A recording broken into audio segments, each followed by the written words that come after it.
Salam untuk kita semuanya, berjumpa lagi dengan saya di channel Aritela Tutorial, tempat kita untuk berbagi informasi seputar informasi pendidikan dan informasi guru serta informasi honorer dan informasi lain yang ada hubungannya dengan dunia pendidikan dan guru dan dunia honorer atau informasi yang relevan.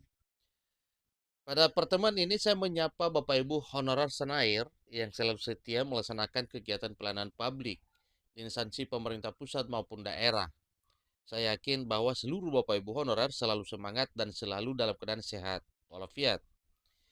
Pada pertemuan kali ini ada hal penting yang perlu saya sarankan kepada Bapak Ibu terkait dengan pengangkatan honorer menjadi aparatur sipil negara dan status pegawai pemerintah dan perjanjian kerja atau ASN P3K sebagaimana amanat dari pasal 66 Undang-Undang Nomor 20 Tahun 2023 tentang aparatur sipil negara.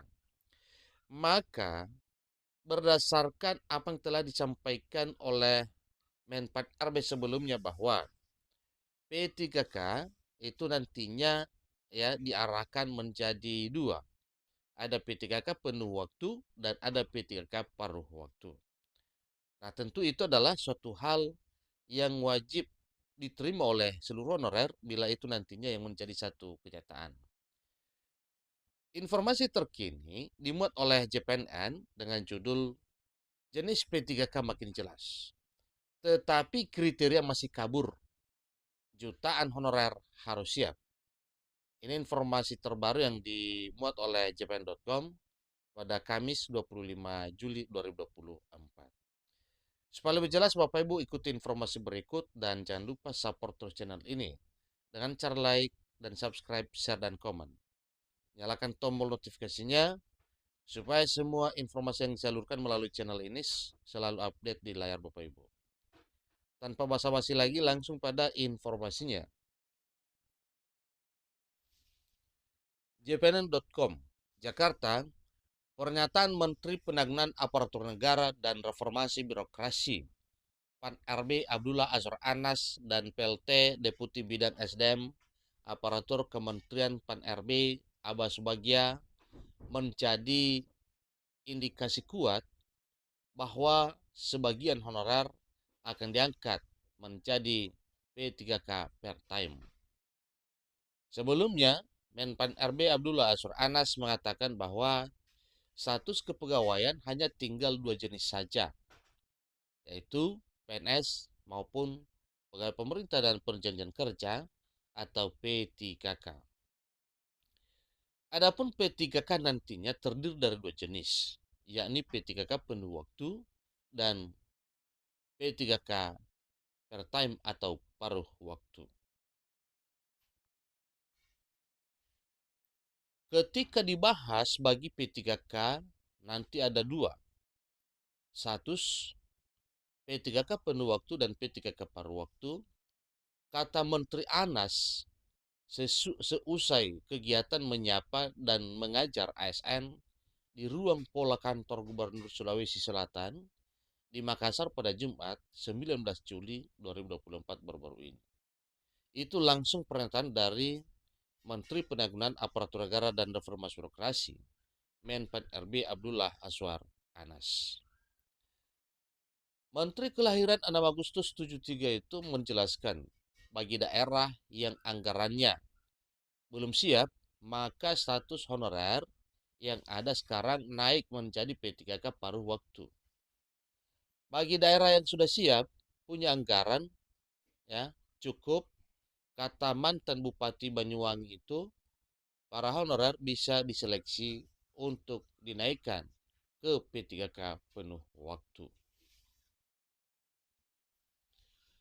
Meski tidak setegas Azwar Anas, Abbas Bagia memberikan sinyal kuat bahwa sebagian honorer akan diangkat jadi P3K paruh waktu dan per time atau per time Bapak ya, selain daripada P3K penuh waktu atau full time.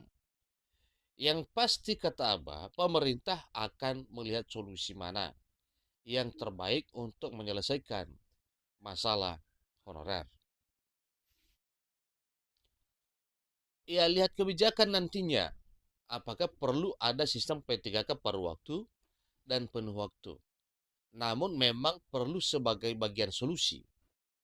Ini kata Aba menjawab pertanyaan JPNN.com pada Rabu 24 Juli 2024. Sayangnya, baik Menteri Anas maupun Pak Aba sama sekali belum menyinggung soal kriteria honorer yang akan diangkat jadi P3K penuh waktu dan siapa saja yang hanya mendapatkan jatah jadi P3K per time atau paruh waktu. Honorer pasti makin bingung jika menyimak pernyataan Menteri Anas di atas, yang seolah-olah daerah dengan kemampuan fiskal rendah dipersilakan mengangkat honorer jadi P3K per time. Bagi daerah yang mampu, tentu mengangkat honorer menjadi P3K penuh waktu atau full time. Masa sih guru honorer misalnya hanya akan berstatus P3K per time? Gara-gara Pemda tidak punya anggaran untuk membayar hak-hak P3K penuh waktu? Para honorer harus bersabar untuk menunggu peraturan pemerintah tentang manajemen ASN terbit. Juga Permen 4 RB sebagai pedoman pelaksanaan seleksi P3K 2024. Siapa tahu di dua regulasi tersebut nantinya memuat detail kriteria dan mekanisme pengangkatan honorer jadi P3K per time. Sebelumnya pada Selasa 23 Juli, Menpan RB Anas menyampaikan info terbaru terkait pembahasan rancangan PP Manajemen ASN. Menteri Anas mengatakan, pembahasan rancangan PP Manajemen ASN saat ini menuju titik akhir, yakni usulan harmonisasi. Dan disampaikan bahwa setelah usulan harmonisasi, nantinya akan disampaikan ya ke istana untuk disahkan oleh Presiden. Draft RPP Manajemen ASN hasil uji publik sudah difinalisasi dan dilakukan pengayaan substansi yang selanjutnya akan diajukan harmonisasi sebelum nantinya ditetapkan oleh Presiden dan peraturan pemerintah diundangkan. Ujar Azwar Anas di Jakarta pada Selasa 23 Juli 2024 dikutip dari keterangan Humas Kemenpan RB. Sekali lagi, masing-masing honorer harus siap jika ternyata masuk kriteria non-ASN yang akan beralih status jadi P3K per time. Itulah informasi terkini Bapak Ibu mengenai jenis P3K yang semakin jelas, namun kriterianya masih belum. Nah, sesuai dengan apa yang telah disampaikan melalui informasi ini, himbauan bagi seluruh honorer mohon bersabar menunggu terbitnya peraturan pemerintah turunan Undang-Undang ASN atau peraturan pemerintah tentang manajemen ASN. Demikian informasinya. Semoga bermanfaat. Sampai ketemu pada informasi berikutnya. Terima kasih.